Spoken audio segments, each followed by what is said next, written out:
Астанада сағат 14.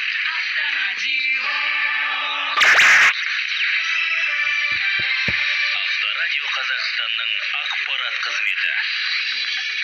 Қайырлы күн, эфирде жаңалықтар, студияда Айжан Алмасқызы.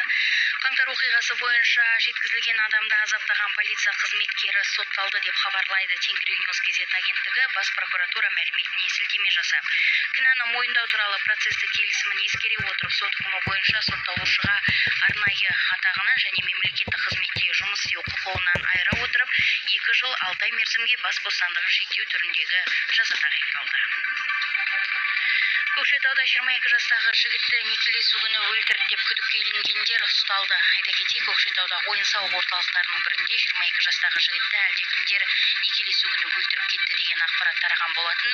Полиция департаменті адам өлтіру фактісі бойынша қылмыстық іс қозғалғанын хабарлайды. Күдікті ұсталды және уақытша үй изоляторына қамалды, сондай-ақ жанжалдың басқа да қатысушылары анықталды. Адам өлтіру фактісі бойынша бір адам, бұзақылық бойынша 6 адам ұсталып қамауға алынды. Оларға қатысты бұзақылық фактісі бойынша сотқа дейінгі тергеу жүргізіліп жатыр, сондай-ақ тергеу барысы басшылықтың бақылауында екені хабарланды. Қазақстан бюджет тапшылығына байланысты Азия банктерінен 105 миллиард йен қарыз алды. Еске салайық, бұған дейін қаржы сарапшылары Қазақстан қарыз болған елдердің тізімін жариялаған болатын. Осылайша Нидерланды ірі кредиторлар қатарында қарыз сомасы 42 миллиард ақш долларына тең. Екінші және үшінші орындарда Ұлыбритания шамамен 14 миллиард доллары, сондай-ақ Ресей 14 миллиард доллар. Төртінші және бесінші орындарда ақш пен Франция.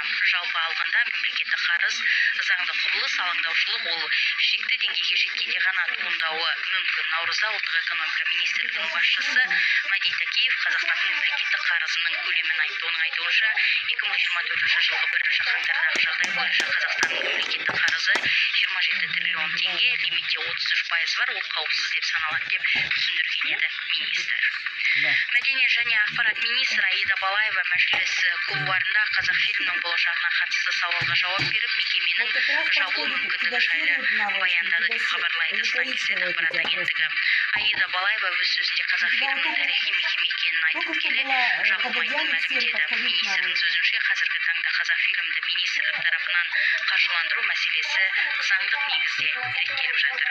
Осы және өзге де жаңалықтар келесі сағатымызда. Айжан Алмасқызы, бұл Авторадио Қазақстан. Ауа райы болжамы.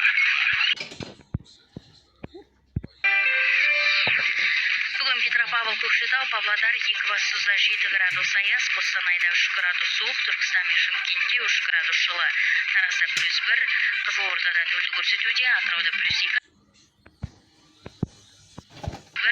Қызылордада 0 көрсетуде, Атырауда +2, Ақтауда 5 градус жылы, Ақтөбеде -1, Оралда +1, Семей, Өскемен, Қарағанды, Теміртауда 10 градус аяз, Жезқазған мен Балқашта 5 градус суық, Талдықорғанда 0 көрсетуде, Астанада 7 градус аяз, Алматыда +5. Авторадио. Тек алға қозғалыс.